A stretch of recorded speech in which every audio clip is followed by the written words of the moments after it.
¿Conocéis la historia de aquella mujer que en el silencio sepulcral de un coro de piedra desafiaba las leyes más elementales de la materia y el peso, convirtiéndose en un enigma viviente para sus contemporáneos? Imaginad por un instante la escena. El aire gélido de una mañana de Ávila, impregnado del aroma agrio del incienso barato y el rancio sudor de la penitencia. El sonido rítmico de las salmodias en latín que rebotan contra las bóvedas de granito, y allí, entre las sombras de las estameñas negras, una monja de salud quebradiza y mirada encendida comienza a experimentar lo imposible. No es solo un rapto del espíritu, es una invasión de lo divino que se manifiesta con una violencia física aterradora. Teresa de Ahumada sentía cómo una gravedad celestial, un peso infinito de gloria, se desplomaba sobre sus hombros, y sin embargo, ese mismo peso, en una paradoja mística que la medicina de su tiempo no alcanzaba a comprender, la arrancaba de las baldosas frías. Sus pies, curtidos por la aspereza de las sandalias de esparto, dejaban de tocar la tierra, y en medio de un terror sagrado, debía suplicar a sus hermanas que se arrojaran sobre ella, que sujetaran con manos temblorosas los bordes de su tosco hábito para impedir que su cuerpo se elevara hacia las vigas del techo. Era una lucha física contra la presencia de un Dios que parecía querer llevársela entera, cuerpo y alma, hacia la inmensidad del firmamento. Pero tras este espectáculo de levitaciones y éxtasis que estremecía los claustros, existe un secreto que la Inquisición española, con sus ojos de lince y sus legajos manchados de tinta y desconfianza, intentó sepultar bajo el peso de sus archivos más oscuros. Hablamos de una evidencia física, una reliquia biológica que fue arrancada de su pecho tras su muerte en las tierras de Alba de Tormes en octubre de 1582. Una prueba que tras siglos de escrutinio sigue lanzando un desafío silencioso y punzante a toda la ciencia moderna. Un hallazgo que desdibuja la frontera entre la fe y la fisiología. Os invito a que os quedéis conmigo, a que os suscribáis a este canal para que no perdáis ni un detalle de esta crónica. Porque hoy vamos a desgranar la verdad sobre la española ardiente, la gran Teresa de Jesús, cuyo corazón físico custodiaba una herida que no fue infligida por ningún acero de este mundo, sino por el arma ígnea de un ángel. Esta es la historia de una batalla secreta contra el cielo, una contienda de amor y dolor que cambió para siempre la historia de la mística universal. La España del siglo XVI era un crisol de miedos y fervor, un lugar donde el humo de las hogueras de la Inquisición se mezclaba con el polvo de las llanuras castellanas. En este escenario, Teresa de Ávila no era solo una monja, era un volcán que amenazaba con desbordar los diques del orden establecido. En el monasterio de la Encarnación, el frío era una presencia constante que mordía los huesos. Las paredes de granito exhalaban una humedad que se pegaba a la piel como un sudario. Teresa pasaba horas postrada en el coro, con la frente apoyada en el mármol, sintiendo cómo el mundo material se desvanecía. En esos momentos, el silencio no era ausencia de ruido, sino una presencia sólida y vibrante. El olor a cera virgen quemándose en las lámparas de aceite se volvía más intenso, casi dulce, y el aire alrededor de ella parecía cargarse de una electricidad estática que hacía que el vello de sus brazos se erizara bajo la lana basta de su camisa. Cuando los raptos comenzaban, Teresa describía una sensación de pesadez insoportable, como si el mismo centro de la tierra la reclamara, pero un instante después, ese peso se convertía en un impulso ascendente que la dejaba suspendida en el aire. Sus hermanas, con el rostro pálido y los ojos desorbitados, veían cómo el cuerpo de su superiora flotaba a varios palmos del suelo. El sonido de los rosarios de madera chocando contra el suelo era el único testimonio de que la gravedad había sido derrotada. Teresa, en medio del éxtasis, luchaba por mantenerse humana, por no desaparecer en la luz cegadora que inundaba su mente. Pedía auxilio no por vanidad, sino por una humildad que la hacía sentirse indigna de tal espectáculo. Las monjas se aferraban a su capa, sintiendo una fuerza que no era humana, una energía que emanaba de aquel cuerpo menudo y enfermo, pero que en ese momento poseía la solidez de una montaña. Sin embargo, el fenómeno más perturbador y milagroso no era exterior, sino que ocurría en la cámara secreta de su pecho. Teresa relató en sus escritos una visión que la Iglesia llamaría más tarde la transverberación. En la penumbra de su celda, mientras las sombras de los árboles se alargaban sobre el suelo de barro, veía un ser celestial, un ángel de dimensiones pequeñas pero de una belleza ígnea, cuyo rostro parecía arder en un fuego blanco. En sus manos, el ser sostenía un dardo de oro largo, cuya punta de hierro parecía llevar en sí el calor de un sol lejano. Teresa recordaba el sonido del aire cortándose cuando el ángel hundía el metal en su corazón, atravesando sus entrañas y dejándola consumida en un incendio de amor divino. El dolor era tan real, tan físico, que la hacía gemir de angustia, pero la dulzura que acompañaba a ese tormento era tan vasta que el alma no quería que terminase nunca. El olor a carne quemada que ella decía percibir era en realidad el aroma de un sacrificio místico que estaba marcando su anatomía para la posteridad. La Inquisición, siempre atenta a los brotes de lo sobrenatural que pudieran oler a herejía o a engaños del demonio, puso sus ojos sobre ella. Los inquisidores, hombres de mentes frías y sotanas negras que olían a pergamino viejo y a polvo de archivos, la interrogaron durante horas. Querían saber si sus visiones eran delirios de una mente calenturienta o la obra de un espíritu maligno. El ambiente en las salas de interrogatorio era opresivo. La luz de las antorchas proyectaba sombras grotescas sobre los rostros de los jueces. Teresa, armada solo con su ingenio y su fe, defendía la verdad de su experiencia. Pero lo que los inquisidores no sabían es que la prueba definitiva de su santidad no aparecería en sus palabras, sino en su autopsia. Cuando Teresa murió en Alba de Tormes, el ambiente estaba cargado de un misterio que no se podía ignorar. Se dice que en el momento de su último suspiro, un aroma a flores frescas, a azucenas y jazmines inundó toda la casa, a pesar de ser un otoño crudo donde la vegetación ya había muerto bajo la escarcha. El cuerpo de la santa no mostraba los signos habituales de la descomposición. Al extraer su corazón para conservarlo como reliquia, los médicos y los testigos quedaron petrificados. El músculo cardíaco presentaba una herida física, una incisión profunda y limpia que atravesaba las válvulas, con bordes que parecían haber sido cauterizados por un fuego que no dejó cicatriz, sino una marca eterna. Era la huella literal, tangible, del dardo del ángel. La medicina moderna ha intentado explicar este fenómeno sin éxito. ¿Cómo puede un órgano humano presentar una herida de tal magnitud y seguir funcionando durante años? ¿Cómo es que el tejido alrededor de la herida muestra signos de quemadura que no corresponden a ninguna patología conocida? El corazón de Teresa, preservado hoy en un relicario de cristal, sigue siendo un testimonio mudo de aquel encuentro con lo inefable. Al observarlo bajo la luz tenue de la basílica, se puede ver la textura del tejido, los matices de un rojo oscuro que el tiempo no ha logrado borrar por completo, y esa grieta central que desafía toda lógica biológica.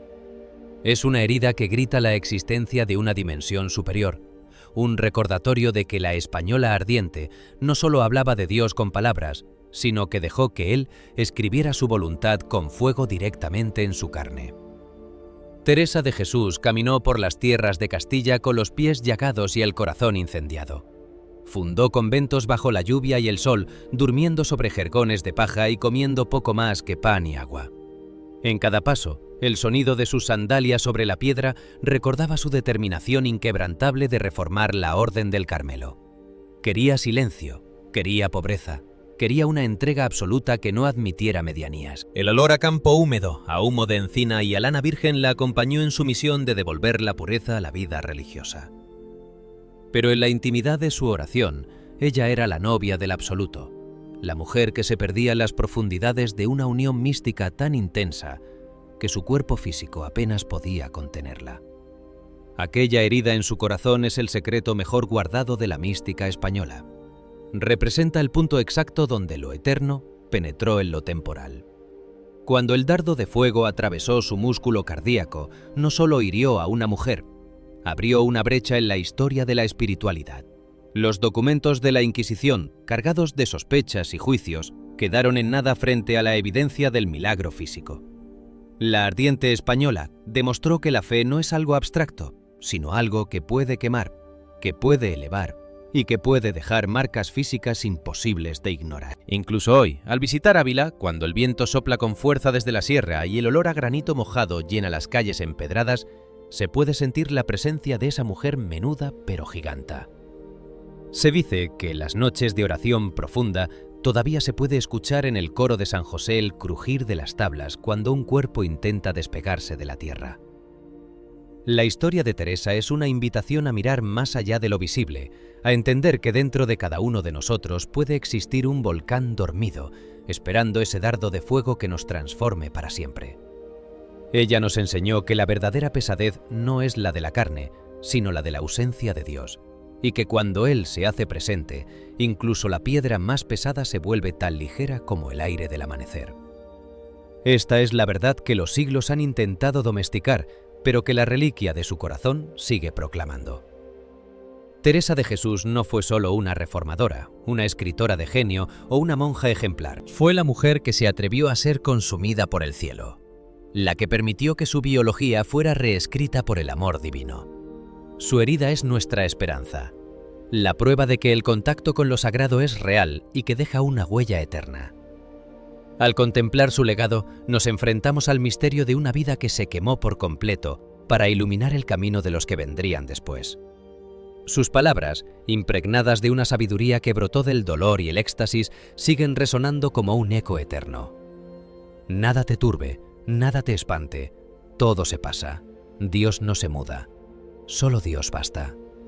Y en ese solo Dios basta, en el centro de su corazón herido, reside el secreto que la Inquisición no pudo quemar y que la ciencia no puede explicar. Así, la figura de Teresa de Ávila se eleva sobre la historia como un faro de fuego en medio de la noche castellana. Su vida fue un tejido de milagros cotidianos y visiones aterradoras, de luchas políticas y silencios místicos. El tacto áspero de su ropa, el sabor amargo de la enfermedad que la acompañó casi toda su vida, el sonido de la campana llamando a la oración, todo en ella gritaba una sola verdad. Aquel dardo de fuego no fue un castigo, sino la marca de una pertenencia absoluta.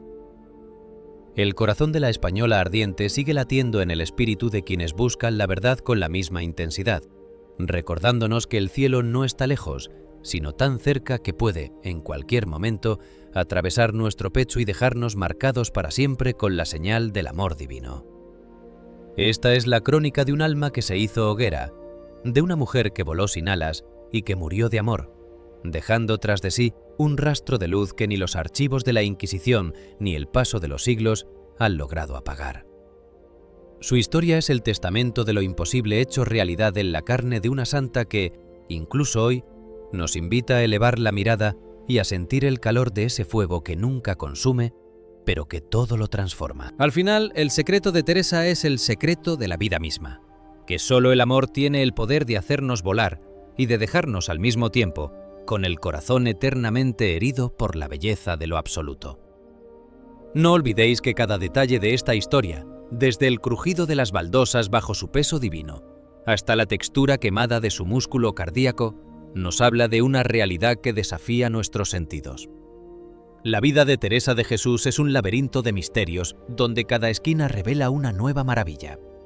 Sus levitaciones, sus diálogos con seres de luz, su resistencia ante la sospecha de los poderosos, todo converge en ese órgano palpitante de fe que aún conservamos. Es un llamado a la trascendencia, un grito silencioso que nos recuerda que estamos hechos para algo más que para caminar sobre la tierra.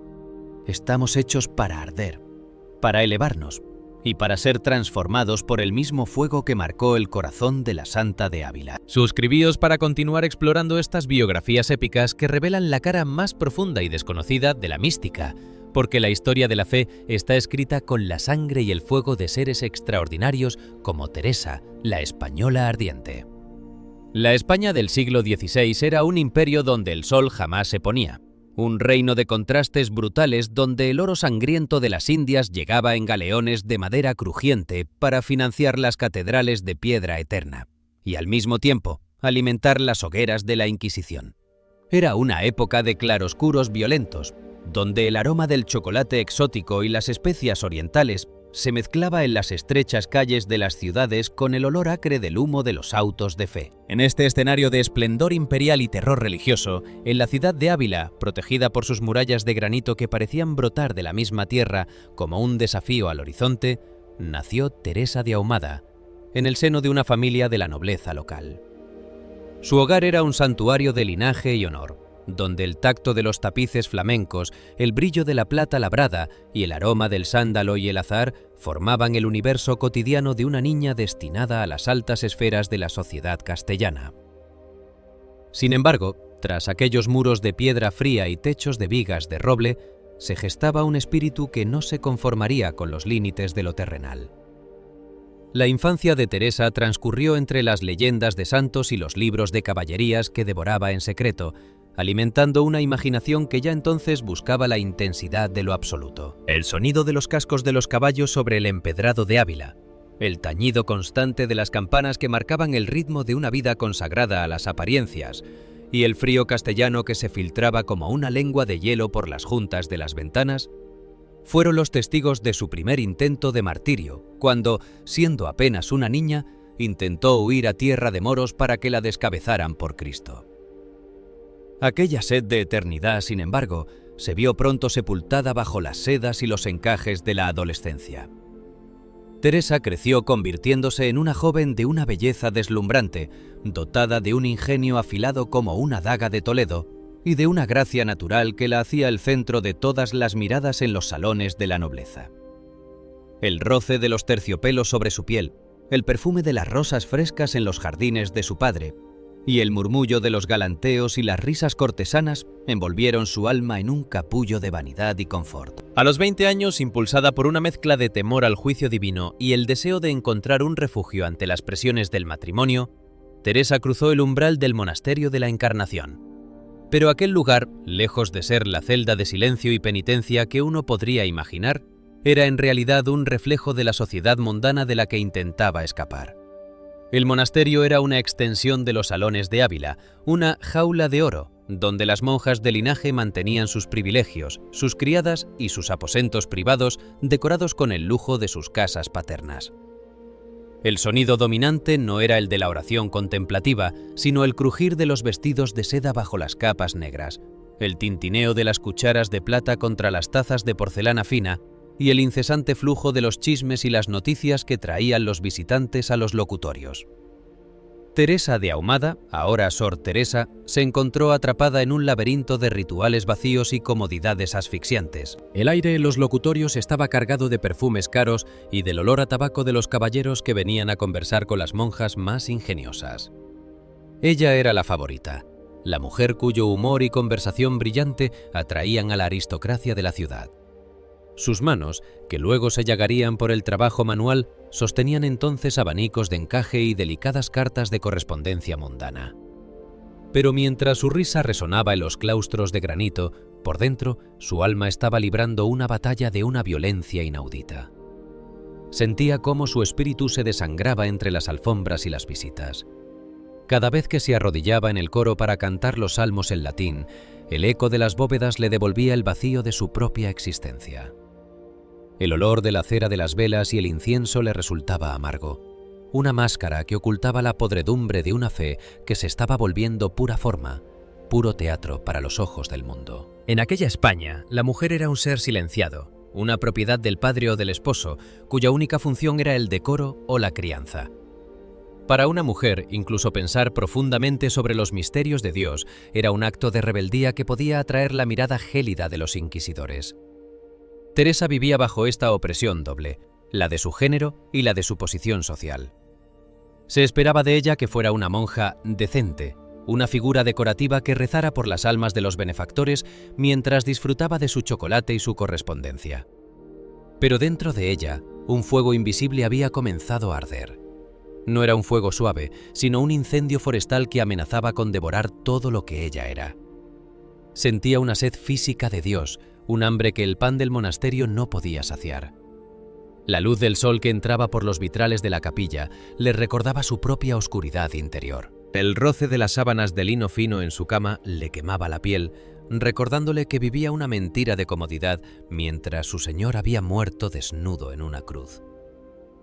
La lucha interior de Teresa se manifestaba en enfermedades misteriosas que la dejaban paralizada durante meses. Sentía dolores punzantes en el pecho, espasmos que la hacían retorcerse sobre su jergón, mientras el olor a alcanfor y a medicinas antiguas llenaba su habitación. En esos momentos de postración absoluta, cuando el silencio del monasterio se volvía pesado como una losa de mármol, Teresa empezaba a entender que su alma estaba muriendo de inanición espiritual. Veía su vida como un barco de lujo que navegaba hacia el abismo. El contraste entre la Sor Teresa, que todos amaban, la monja elocuente y encantadora, y la mujer que gritaba en el silencio de su corazón pidiendo misericordia, se volvió insoportable. Era un desgarro psíquico. Sentía que cada palabra mundana que pronunciaba era una piedra más sobre el sepulcro de su espíritu. El fuego interior exigía una salida. O se entregaba por completo al sacrificio o el incendio terminaría por volverla loca. Caminaba por los claustros de la Encarnación, sintiendo la frialdad de las losas bajo sus pies, y observaba a sus hermanas preocupadas por el color de sus velos o por la calidad de las frutas que recibían de sus parientes.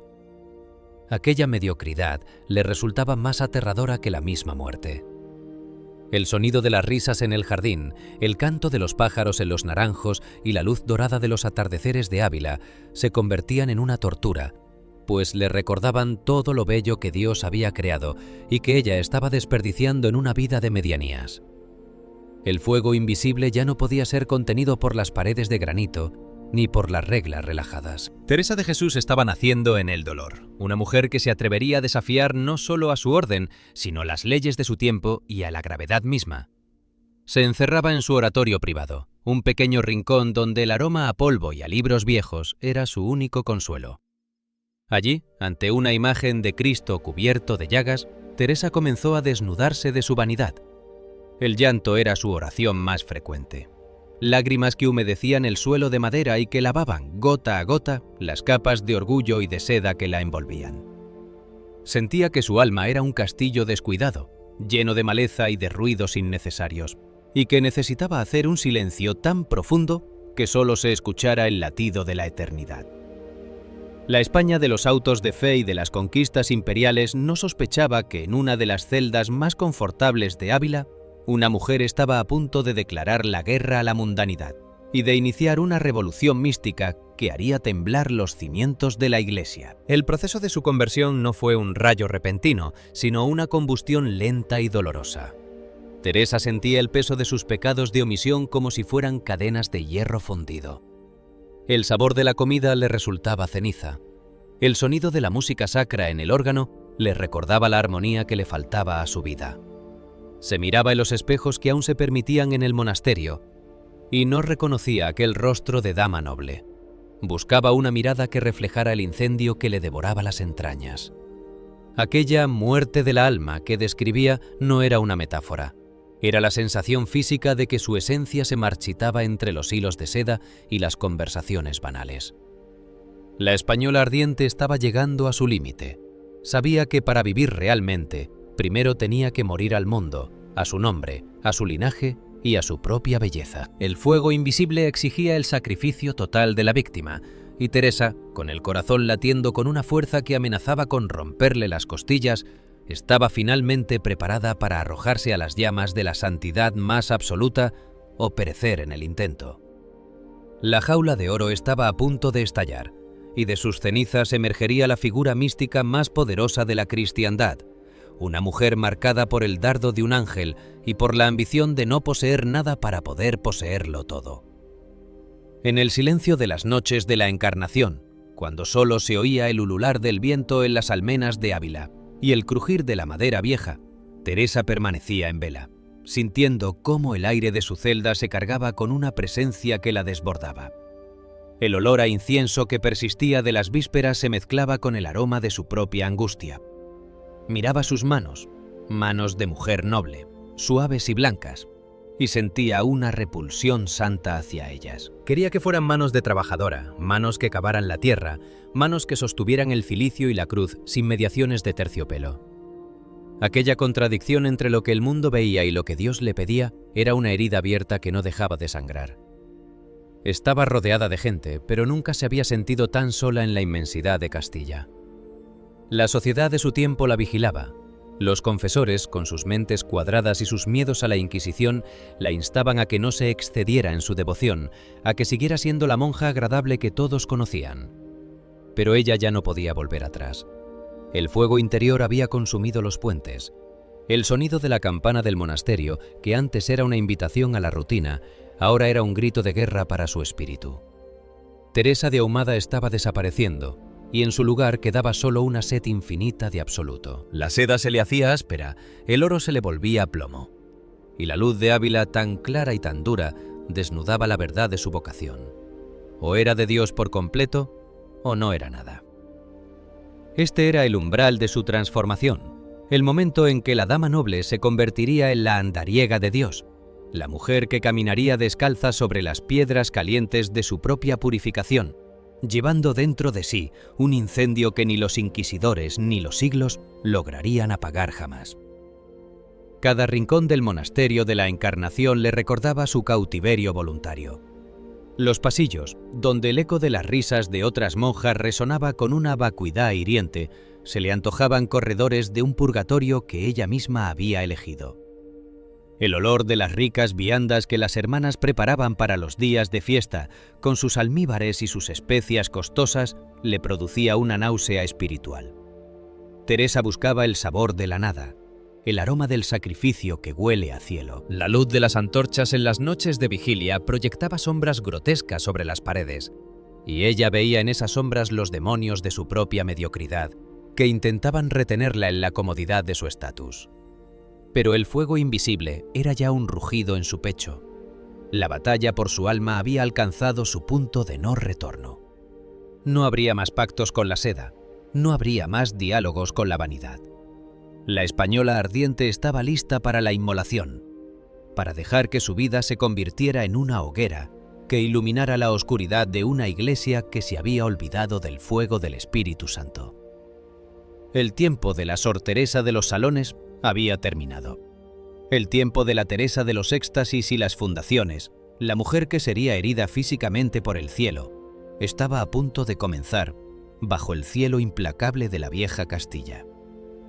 El aire de Ávila, purificado por la nieve de las sierras cercanas, parecía contener el aliento mientras Teresa tomaba su decisión final. El sonido de su propia respiración en la quietud de su aposento era lo único que llenaba el espacio. Sentía que cada latido de su corazón era un martillazo contra las puertas de su prisión de seda. La textura de su hábito, que aún conservaba la finura de las donaciones familiares, se sentía como una costra que necesitaba arrancar de su piel. Quería la aspereza del sayal, el frío del suelo desnudo, el silencio que no es interrumpido por las voces humanas, sino habitado por la voz de Dios. El incendio interior había llegado a su clímax. O se convertía en luz, o se convertía en ceniza. La España del siglo XVI, con toda su gloria externa y su sombra inquisitorial, estaba a punto de presenciar cómo una mujer, armada solo con su debilidad y su fuego, rompería las cadenas del confort para volar hacia las alturas de la mística más absoluta, marcando un camino de fuego y luz que los siglos no harían más que agrandar. La tempestad que se cernía sobre el espíritu de Teresa de Jesús no tardó en manifestarse con una violencia física que parecía querer reducir su cuerpo a cenizas antes de que el fuego de su alma pudiera estallar. Las pruebas no llegaron como una brisa ligera, sino como un huracán de agonía que convirtió su existencia en un campo de batalla, donde el dolor y la fe se entrelazaron en un abrazo mortal. La salud de la mística se desmoronó bajo el peso de una enfermedad misteriosa, un mal que la medicina de aquel siglo XVI, con sus sangrías y sus hierbas amargas, no alcanzaba ni a nombrar. El aire de su celda en el monasterio de la Encarnación se saturó con el olor acre del alcanfor, el aroma punzante del vinagre de rosas y el rancio vaho de los ungüentos que no lograban calmar el incendio de sus nervios. Teresa sentía que sus huesos se convertían en agujas de hielo que perforaban su carne desde adentro. Cada movimiento era una tortura, un espasmo que la hacía jadear mientras la luz del sol de Castilla, entrando por la pequeña ventana, le resultaba un insulto de claridad ante la oscuridad de su sufrimiento. El clímax de esta agonía física llegó en una noche de angustia extrema, cuando el pulso de Teresa se desvaneció hasta volverse imperceptible. El silencio de su habitación fue ocupado por el murmullo de las oraciones de los agonizantes. Sus hermanas, con el rostro pálido y los ojos empañados por las lágrimas, la rodearon creyendo que el último hálito de la ardiente española se había escapado hacia el absoluto. El ambiente olía a cera de funeral y a incienso de despedida. En un ritual macabro y solemne, los médicos de la época, siguiendo las leyes de un saber oscuro, declararon su fallecimiento. En el monasterio ya se cavaba su sepultura en la tierra fría de Ávila. Lo más aterrador de aquel momento, un detalle que estremece los cimientos de la cordura, fue el procedimiento final. Siguiendo la costumbre para asegurar el óbito, le vertieron cera hirviendo sobre los párpados. Teresa, sumida en un estado de catalepsia profunda, sentía el calor abrasador del sello de la muerte contra su piel, pero no podía gritar, no podía mover un solo dedo para detener el entierro inminente. Estaba atrapada en la tumba de su propio cuerpo, escuchando cómo preparaban el sudario y cómo el metal de las campanas doblaba por su alma, mientras ella, en el centro de su nada, se aferraba a un hilo de oración que solo Dios podía escuchar. Pero el cielo no había terminado con ella. Como si se tratara de una resurrección en vida, Teresa despertó 4 días después ante el estupor de las monjas que ya la daban por polvo. Sin embargo, el regreso no fue un triunfo de salud, sino el inicio de una nueva y prolongada vía crucis. Durante 3 largos años, la parálisis la encadenó al suelo. La que antes fuera la dama elegante y ágil, la mujer de conversación brillante que encantaba los salones, quedó reducida a una criatura que debía arrastrarse sobre las baldosas de piedra del claustro. El sonido de su cuerpo rozando el granito frío, el tacto áspero de las losas contra sus manos llagadas y el olor al polvo que se levantaba a su paso eran su pan cotidiano. Teresa gateaba por los pasillos de la Encarnación, sintiendo la mirada de lástima o de desprecio de aquellas hermanas que veían en su postración un castigo divino o una debilidad de la voluntad. El roce de su hábito contra el suelo se convirtió en la música de su humildad. En aquel estado animal, con el rostro a pocos centímetros de la tierra, la Santa de Ávila aprendió que el camino hacia las alturas del castillo interior comienza siempre en el fango del desprecio propio. Sin embargo, el dolor de la carne no fue más que el preludio de una pizca espiritual mucho más refinada y cruel. Cuando Teresa comenzó a experimentar sus primeras visiones, aquellos raptos donde el tiempo desaparecía y Cristo se le presentaba en una gloria que cegaba su entendimiento, la maquinaria del poder eclesiástico se volvió contra ella con una ferocidad inquisitorial. El aire de los confesionarios, antes refugio de paz, se volvió denso con el vaho de la sospecha. Los sacerdotes, hombres de mentes estrechas y corazones blindados por el miedo a la herejía, la acusaron de ser víctima de un engaño diabólico. El olor a incienso sagrado se mezclaba en su mente con el aroma imaginario del azufre infernal que sus directores espirituales le juraban que emanaba de sus experiencias. Le ordenaban que hiciera higos a las visiones, que escupiera y se burlara de la presencia que ella sabía que era su amado. Aquello fue un desgarro psíquico. La obediencia a la Iglesia que tanto amaba le exigía blasfemar contra la luz que le daba la vida. Se encontraba sola, en una soledad absoluta, atrapada entre el fuego del cielo que la llamaba y la sombra de la Inquisición que amenazaba con devorarla en una hoguera real. La Orden del Carmelo, instalada en su comodidad de sedas y chocolate, la odiaba. Para sus hermanas, la reforma que Teresa proponía, un regreso a la pobreza radical, al silencio sepulcral y al ayuno constante, era un ataque directo a su estatus. Las paredes de la Encarnación susurraban traiciones. Los pasillos, donde antes Teresa era la estrella, ahora resonaban con el eco de las burlas. La llamaban fémina inquieta y andariega, un insulto cargado de veneno que pretendía retratarla como una mujer desequilibrada que no sabía quedarse en su sitio. El término andariega era una estocada a su honor de mujer noble, una forma de decir que su búsqueda de Dios no era más que una excusa para vagabundear y escapar de la clausura. La maquinaria de la Inquisición, con sus legajos que olían a tinta vieja y a miedo, comenzó a investigar sus escritos. Teresa sabía que cada palabra que trazaba con su pluma de ave sobre el papel podía ser la leña de su propia ejecución. El sonido del rascado de la pluma contra el pergamino era el latido de su valentía bajo la vigilancia de los ojos negros de los inquisidores. Intentaron quebrar su espíritu encerrándola en 4 paredes, prohibiéndole hablar de sus experiencias y sometiéndola a interrogatorios que duraban hasta que la luz de las antorchas se agotaba.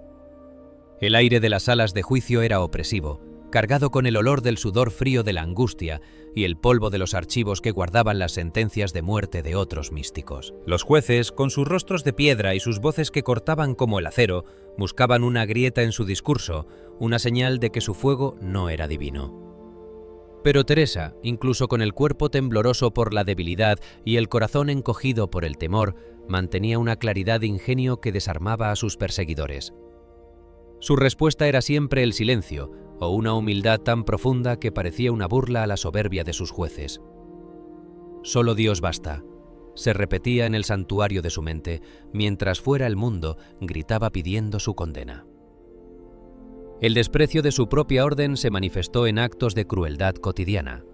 Se le negaban los alimentos más básicos, se le asignaban las tareas más serviles y se le prohibía la comunicación con sus pocos aliados, como San Pedro de Alcántara o San Juan de la Cruz. Teresa pasaba las noches en vela, escuchando el crujir de la madera vieja de su celda y el ulular del viento en las murallas de Ávila, sintiéndose como un pájaro herido en una jaula de granito. La soledad era un manto pesado que la asfixiaba.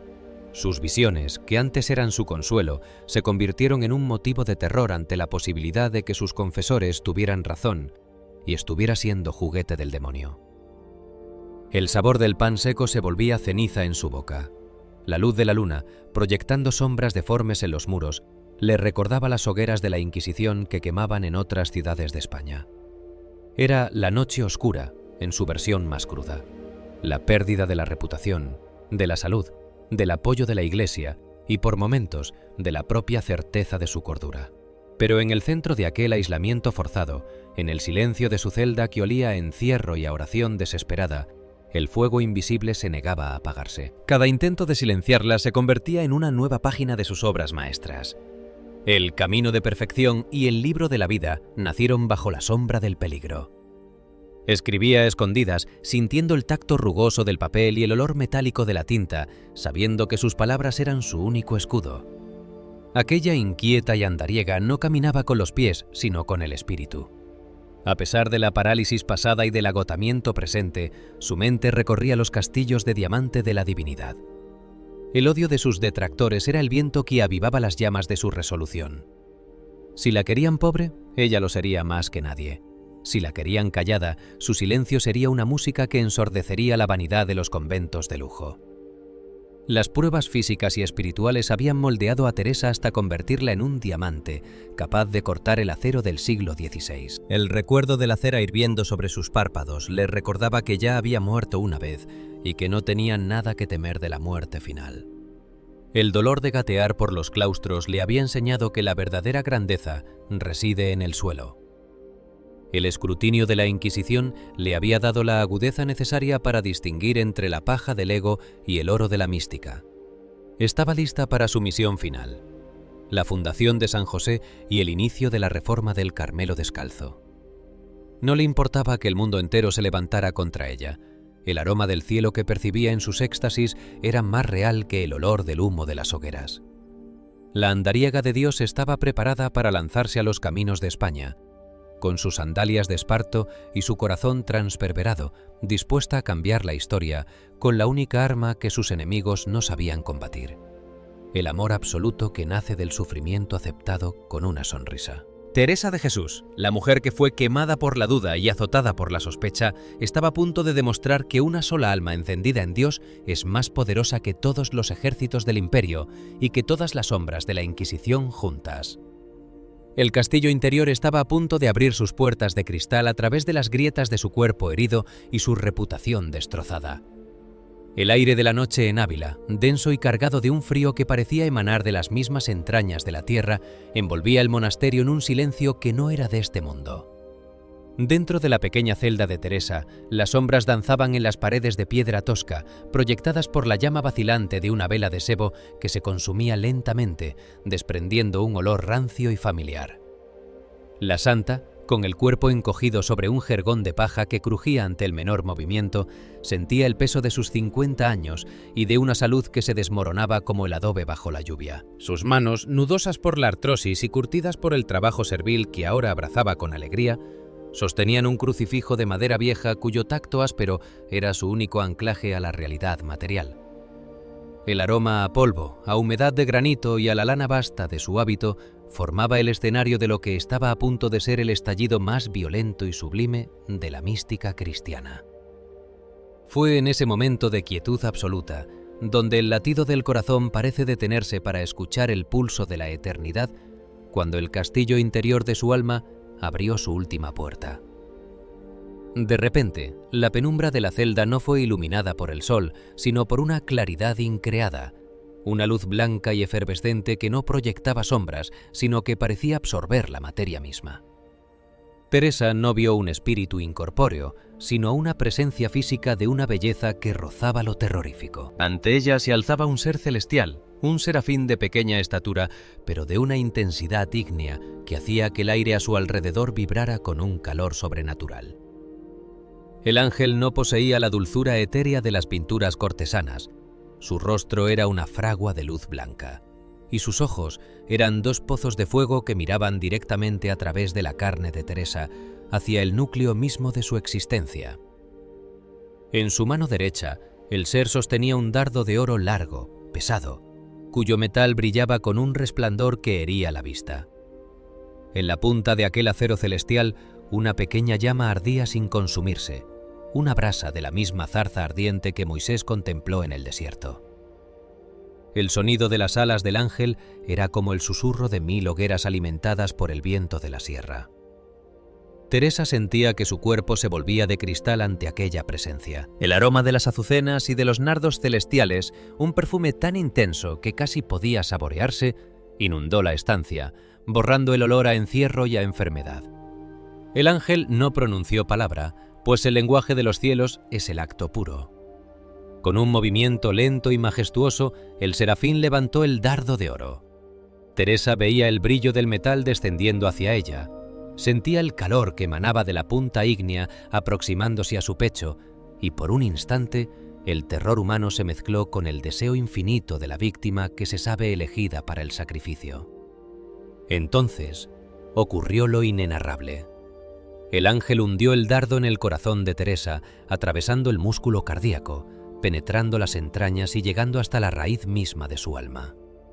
No fue un roce místico, fue una penetración física, un boquete en la realidad de su biología. El grito que escapó de los labios de Teresa, aquel ¡ay!, que resonaría por los siglos en los anales de la mística, fue el sonido de una naturaleza humana siendo desgarrada por la divinidad. El dolor era absoluto. Una agonía que parecía arrancar los órganos de su sitio, una punzada de hierro al rojo vivo que le recorría los nervios como si el fuego mismo corriera por sus venas en lugar de sangre. Era una tortura que la medicina no podría clasificar, pues era un dolor que nacía del espíritu y se manifestaba en la carne con la fuerza de una amputación. Pero en ese mismo instante, envuelto en el manto de aquel sufrimiento atroz, estalló un placer sobrenatural, una dulzura tan vasta y profunda que el alma se sentía morir de felicidad. Era una paradoja física.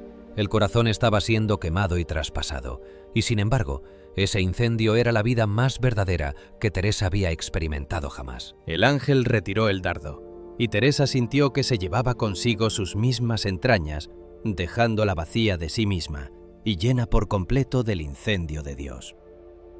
Este evento, la transverberación, no fue una visión pasajera, sino un secreto físico que transformó su anatomía.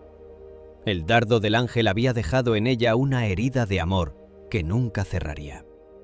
Desde aquel momento, el corazón de Teresa no volvió a ser un órgano humano ordinario, se convirtió en una reliquia viva, una fragua que emitía un calor que a veces las hermanas podían sentir al acercarse a ella. El aire alrededor de la santa comenzó a oler permanentemente a flores frescas, incluso en el invierno más crudo de Ávila. Su mirada, antes inteligente y aguda, se volvió un espejo del fuego que la habitaba.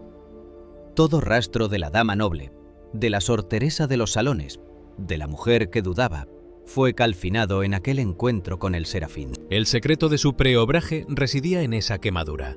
Ya no era ella quien vivía, sino el incendio de Dios el que caminaba en su cuerpo. Armada con ese corazón transverberado y una voluntad de acero forjada en el fuego místico, la andariega de Dios se lanzó a la conquista de España. Lo que ocurrió después desafía toda lógica humana de la resistencia. Aquella mujer enferma, que a veces no podía sostenerse en pie y que sufría espasmos que la dejaban paralizada, recorrió cientos de millas a pie y en carros de mulas que crujían sobre las piedras de los caminos más inhóspitos. El sonido rítmico de sus sandalias de esparto sobre el suelo de Castilla era el tambor de una revolución espiritual. Cruzó las llanuras abrasadoras de Andalucía bajo un sol que derretía el plomo, y las cumbres gélidas de la Sierra Morena bajo tormentas de nieve que amenazaban con sepultar sus pobres carromatos. El olor a tierra mojada, a estiércol de los caminos, a humo de las posadas infectas y a pan duro compartido con los mendigos formaba la atmósfera de su epopeya. Teresa fundaba monasterios allí donde la prudencia humana decía que era imposible. En ciudades donde la nobleza la despreciaba y el clero la perseguía, ella se presentaba con su capa de estameña raída y su mirada de fuego, y las puertas se abrían ante ella como si el ángel del dardo caminara a su lado, abriendo paso. El secreto de su fuerza no era el entusiasmo, sino la herida. Cada paso doloroso sobre el empedrado, cada noche sin dormir bajo techos de paja, era una respuesta al incendio de su pecho. A veces, en medio de los viajes, el peso de Dios volvía a caer sobre ella con tal fuerza que debía detenerse en medio del barro de un camino, sintiendo que la gravedad la abandonaba y que su espíritu intentaba arrancar de nuevo su cuerpo de la tierra. Sus hermanas la rodeaban, protegiéndola de la curiosidad de los arrieros y mercaderes, mientras el aire del campo se llenaba del aroma sobrenatural que emanaba de sus llagas místicas. La culminación de su vida fue este caminar incesante, esta inquietud que la Inquisición tanto criticaba. Teresa entendió que el castillo interior no era un refugio para esconderse, sino una fortaleza desde la cual salir a incendiar el mundo. El dardo del Serafín le había otorgado una libertad soberana. Ya no tenía miedo a los inquisidores, cuyo aliento olía a papel viejo y a sospecha, ni a los poderosos, cuyas sedas le parecían trapos sucios comparadas con la gloria que había visto. En cada nueva fundación, en cada piedra que colocaba para un convento de descalzas, Teresa ponía un trozo de su corazón quemado. El sonido de la campana de cada nueva casa era un eco del golpe del dardo de oro. Caminaba bajo la lluvia, con el hábito empapado y pesado, sintiendo el frío calar sus huesos debilitados, pero por dentro el volcán seguía activo. Se cuenta que en uno de esos viajes, al caer de su carro en un arroyo lodoso y quejarse amorosamente a Dios, escuchó la respuesta divina. Teresa, así trato yo a mis amigos. A lo que ella, con su ingenio castellano intacto por el éxtasis, respondió: por eso tenéis tan pocos. Aquella cercanía humana con lo divino solo podía nacer de una herida física, de un contacto que había eliminado todas las distancias. El dardo no solo había atravesado su carne, había derribado el muro entre el cielo y la tierra. La transformación de Teresa en un facu viviente se hacía evidente en su capacidad para convencer a los más obstinados. El aroma de su santidad, una mezcla de limpieza espiritual y de una humanidad profundamente terrenal, desarmaba a obispos y corregidores. Pero detrás de la gestora audaz, de la escritora prolífica que trazaba palabras de fuego en pergaminos que olían a tinta y a luz, estaba la mujer que cada noche, en la soledad de su nueva celda provisional, abría su pecho al amado, sintiendo que la herida del ángel seguía sangrando luz. La paradoja de su vida alcanzó su punto máximo. Cuanto más débil era su cuerpo, más poderosas eran sus fundaciones. Cuanto más profundo era el dolor de su herida, más vasto era el gozo de su espíritu. Teresa de Jesús, la andariega de Dios, demostró que no hay obstáculos terrestres para un alma que ha sido transverberada. Su vida fue una carrera contra el tiempo y contra la materia, una huida hacia adelante impulsada por el dardo de oro. El castillo interior era su centro, pero el mapa de España era su altar. Aquella mujer que fue considerada muerta y cuyos ojos fueron sellados con cera, ahora veía el universo entero a través de la herida de su corazón. Cada monasterio que dejaba atrás, cada comunidad de descalzas que comenzaba a rezar en el silencio y la pobreza, era una chispa de la hoguera que el Serafín había encendido en ella. Su historia no es la de una monja tranquila, sino la de una guerrera del espíritu cuya arma fue su propia vulnerabilidad lacerada por el cielo. Al final, el éxtasis de Teresa no fue un escape de la realidad, sino la fuerza que la obligó a abrazarla con una intensidad desgarradora. El dardo del ángel quemó en ella el miedo, la duda y el egoísmo, dejándola reducida a la pura voluntad de amar y servir. Con su corazón herido físicamente, caminó entre nosotros recordándonos que el cielo no es una idea, sino un incendio que puede, en cualquier momento, atravesar la piedra de nuestra celda y la carne de nuestro pecho para convertirnos, como a ella, en antorchas que iluminen la noche de la historia. Esta es la crónica del momento en que lo humano y lo divino se fundieron en un grito de dolor y gloria. Un momento que sigue latiendo en el corazón incorrupto de la Santa de Ávila, desafiando a los siglos con su cicatriz de fuego y su aroma de eternidad. Al contemplar su epopeya, nos enfrentamos al misterio de una mujer que, teniendo el corazón atravesado por un rayo de oro, caminó por el mundo como si sus pies no tocaran el suelo, pero dejando en la tierra huellas de fuego que nada ha podido apagar. El tránsito final de la española ardiente hacia las praderas de la eternidad ocurrió en el año de 1582, en un octubre que el calendario de la historia tuvo que rasgar y corregir para dar paso a su gloria. Alba de Tormes, una villa de piedras grises y cielos plomizos, fue el escenario del último suspiro de la mujer que había incendiado el mundo con su amor. El ambiente en el monasterio era de una pesadez sagrada. El viento que soplaba desde el río Tormes traía el aroma amargo del otoño, el olor de las hojas muertas y de la tierra húmeda que se preparaba para el invierno castellano. Dentro de la celda, la atmósfera era diferente. Se dice que el aire no olía a enfermedad ni a la proximidad de la descomposición, sino que un perfume sobrenatural, una mezcla embriagadora de jazmines, azucenas y rosas frescas de un jardín invisible, inundaba los pasillos de granito, asombrando a las monjas que lloraban en silencio. Teresa, con su cuerpo menudo y macerado por 1000 batallas espirituales y físicas, yacía sobre un lecho de pobreza, envuelta en su hábito de estameña raída que olía a camino y a santidad.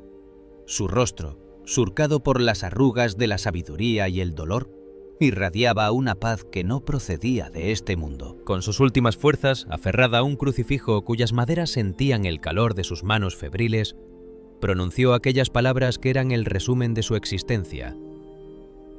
Al fin, Señor, soy hija de la Iglesia. Teresa de Jesús se marchaba, pero no se iba con las manos vacías. Dejaba tras de sí el mapa más perfecto jamás trazado sobre el territorio de la gracia: las moradas o el castillo interior.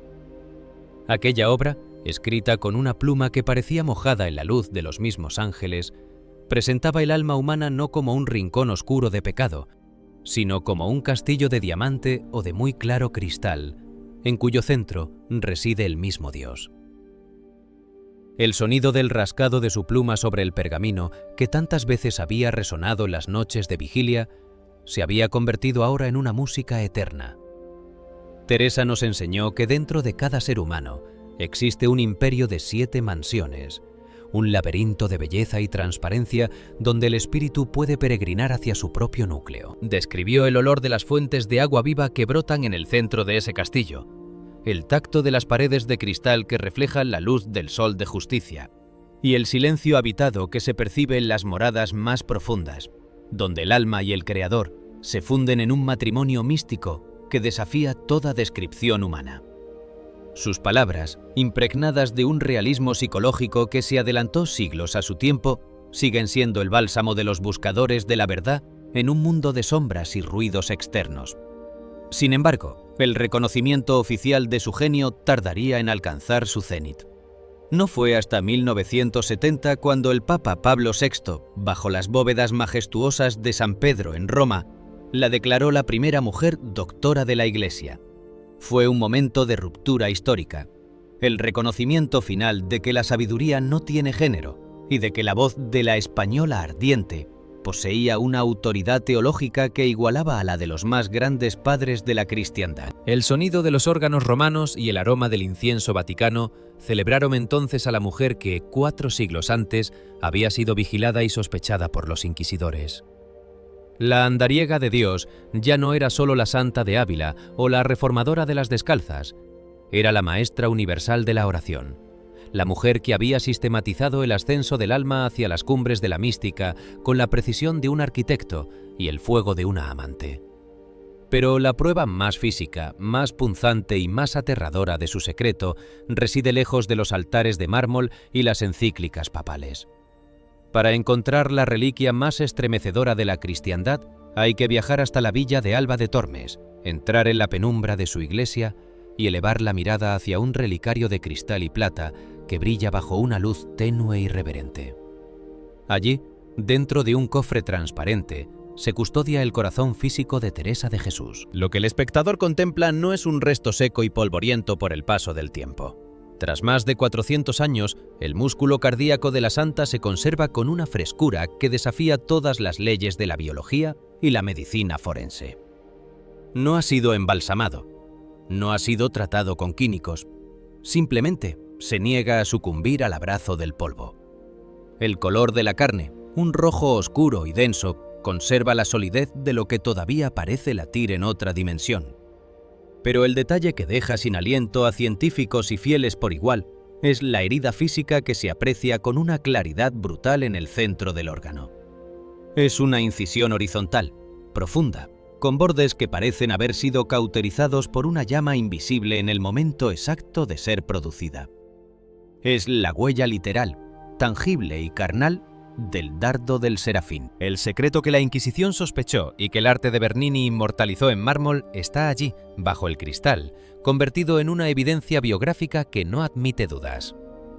La transverberación no fue un delirio de una mente febril, ni una metáfora poética de una escritora con talento. Fue una intervención quirúrgica del cielo sobre la anatomía de una mujer. Al observar esa herida, se puede imaginar el sonido del aire cortándose por el acero de oro del ángel, el olor de la carne quemada por el fuego divino y el grito de agonía y éxtasis que brotó de la garganta de Teresa. Es el punto donde lo infinito se hizo cicatriz en lo finito. Ese corazón herido es el testamento mudo de su doctrina. Teresa nos dejó un secreto que resuena con una urgencia eléctrica en nuestro tiempo de prisas y desolaciones. Solo Dios basta. En un mundo obsesionado con las posesiones, los títulos y las seguridades externas, la Santa de Ávila nos grita desde su relicario que la única posesión que no se nos puede arrebatar es la que habita en nuestro centro. Ella demostró que la mayor de las libertades nace de la mayor de las entregas. Su vida fue un proceso de despojo absoluto, de quemar las sedas de la nobleza, las comodidades del monasterio mundano y las seguridades de la salud, para quedarse solo con el incendio de la caridad. Aquel corazón que físicamente muestra la quemadura del ángel es la prueba de que el ser humano está diseñado para ser habitado por el fuego, para ser transverberado por una belleza que nos saque de nosotros mismos. La herida de Alba de Tormes es una saetera hacia el infinito. Nos recuerda que nuestra alma no es un espacio vacío, sino un imperio interior, un castillo cuya arquitectura es el amor y cuyo fundamento es inamovible. Teresa nos enseñó que las tormentas de la historia, las persecuciones de los hombres y las enfermedades de la carne pueden golpear los muros externos de nuestro castillo, pero que en el centro, donde el amado reside, hay una paz que sobrepuja todo entendimiento. Su secreto es el poder de la interioridad. En una época de conquistas de imperios terrestres, ella conquistó el reino de lo invisible, demostrando que una mujer sola, enferma y perseguida, pero con el corazón incendiado, puede fundar una ciudad de Dios a través de los caminos de la tierra. Hoy, cuando los peregrinos se acercan al cristal que custodia su corazón, sienten un calor que parece emanar de la reliquia. El aroma a santidad que invadió su celda en 1582 parece persistir en el aire de la capilla. Es el olor del triunfo sobre la muerte. Teresa de Jesús no nos dejó solo libros de una belleza insuperable. Nos dejó su propia carne como prueba del milagro. Su corazón es una brújula de fuego que señala hacia el centro de nosotros mismos.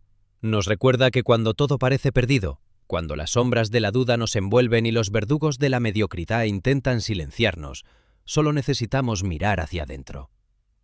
Nada te turbe, nada te espante, susurra su voz a través de los siglos. El legado de la española ardiente es una invitación a la transverberación cotidiana. Ella nos invita a que dejemos que el ángel del dardo de oro se acerque a nuestro pecho, a que perdamos el miedo a ser heridos por la belleza de lo absoluto. Su corazón incorrupto es el símbolo de una vida que, al entregarse por completo, se volvió eterna antes de morir. La incisión horizontal que todavía se ve en su músculo cardíaco es la puerta por la que entró la luz que nunca se apaga. Teresa de Ávila, la andariega, la mística, la doctora, la mujer que voló por las naves de la Encarnación y que caminó por el lodo de los caminos de España, sigue presente en ese trozo de carne que se niega a ser ceniza. Ella es la prueba de que el amor no es una idea, sino un incendio físico. Su secreto, guardado en Alba de Tormes y en las páginas de El Castillo Interior, es que la mayor aventura que un ser humano puede emprender es la de su propia alma. Nos demostró que no hay muro de granito que pueda contener al espíritu, ni inquisición que pueda quemar la verdad, ni ciencia que pueda explicar el misterio de un corazón que ha sido tocado por Dios. Al final del camino, cuando las luces de este mundo se apagan y el frío de la muerte intenta sellar nuestros párpados como lo hicieron con los de ella, solo quedará lo que hayamos amado. La herida de Teresa es nuestra gloria, su incendio es nuestra luz, y su silencio de 4 siglos ante el cristal de su relicario es la palabra más elocuente de la fe. Que Dios solo basta para que la carne no se deshaga y para que la historia se llene de una fragancia de eternidad. Al contemplar su legado, nos enfrentamos a la evidencia de lo imposible. Una mujer cuya alma fue un volcán y cuyo corazón es, hoy y siempre, el mapa de fuego que nos conduce hacia el abrazo definitivo de la luz que no conoce el ocaso.